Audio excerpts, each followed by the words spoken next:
Hello everyone, I'm Shamar, and I'm making this video in response to BK Wolfman 999's Atheist Challenge, where he posed 22 questions for atheists to answer for various reasons. And let me say, good questions, some interesting things, and similar type of questions that a lot of religious people might ask. And I've only got 10 minutes, so I'll try to hurry. 1. Where do you get your morality from? And please explain your morality. My morality and ethical principles comes from some of what my parents taught me, of course, and mostly from logical reasoning in general. For example, you don't hurt other people. Why is that? Because if it was morally acceptable to hurt others, then we would all hurt each other, and not only would we all be miserable, but we would eventually all destroy each other. The same goes for stealing and a lot of other things that you just shouldn't do, because it would be detrimental to society and to each and every one of our happiness in general. Also, the same logic applies for not only what you shouldn't do, but also what you should do, and things you should do, and how you should treat others and things like that.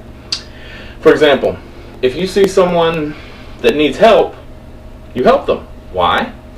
Because if people act that way to one another, it makes all of our lives happier, and we end up protecting each other as well. Basically, it would be illogical to act in any way that hurts others or makes others miserable, because if we all acted that way, it would inversely make my life worse as well. And in the same way, it's logical to act in a way that helps others, because if we all acted in that way, it would make my life and yours better as well. Well, that's basically the bare bones of it, the idea of using logic to affect your morality. But that's like the first few words to the start of a library of volumes. But that simple logic leads to the philosophy that evokes emotions such as compassion, empathy, and many others that all would work together to create the rules for society to thrive. Number 2, why do you accept evolution?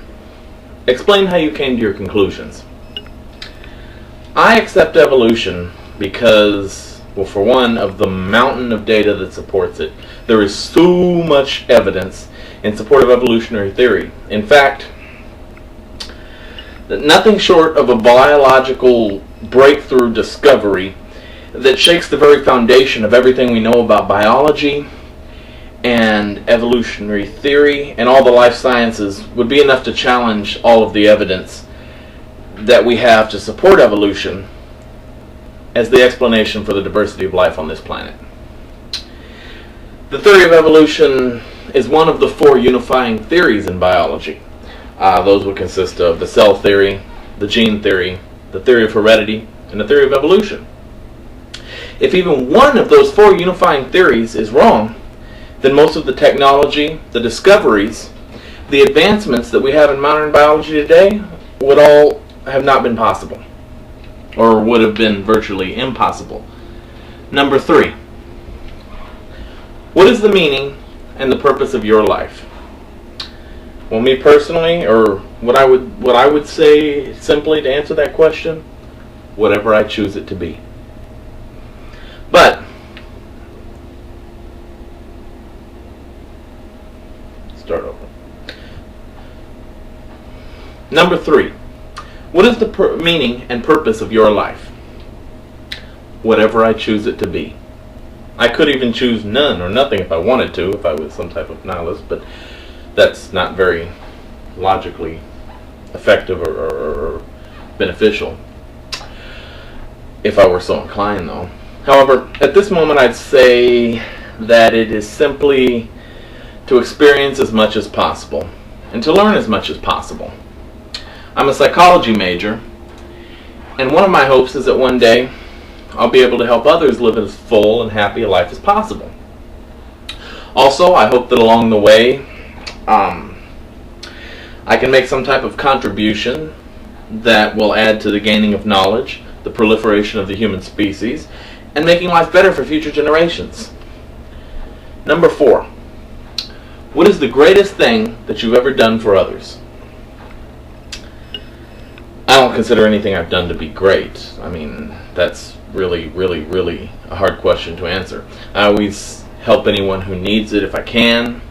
I've given my time, money, various possessions, and things like that at many times to help others out at various times. I've worked with organizations to help and promoted programs and organizations that help others.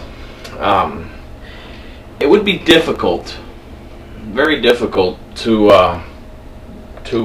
rate one action to be any higher than others, because only the other person who I might be helping or whatever, who's receiving the help, could say how much it really benefited them. Number 5. Would you kill for atheism? No. Of course not. I see no logically justifiable reason to kill another human being for any reason, unless, of course, to save an innocent life from immediate mortal harm. Number 6. Why are you an atheist, and consider your position valid?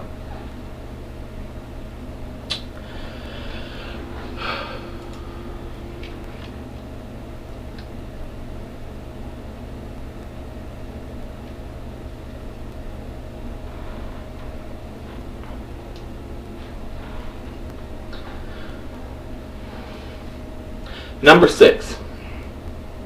Why are you an atheist, and consider your position valid?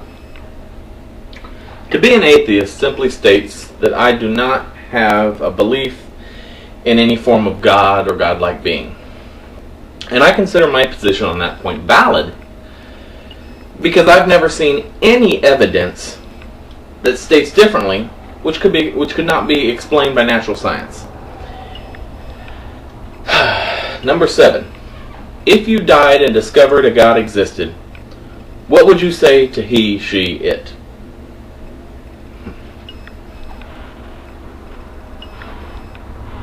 I'd probably say something along the lines of, you're a sick, twisted, sadistic asshole. Number 8.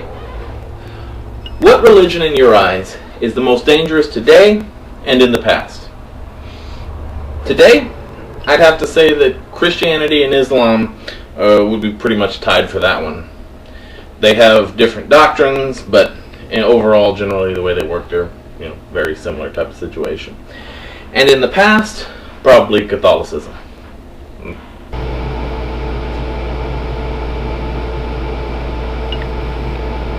Hey, sorry to interject, but the video ended up taking a little more than the 10-minute mark. I believe it went a little over 15. So I've got to split up the video here. So please, thanks for watching, and please watch the second half. I'll put a link to it momentarily right here, and I'll also put a link over there in the video description. So thanks for watching, and feel free to watch the second half of this video. Later.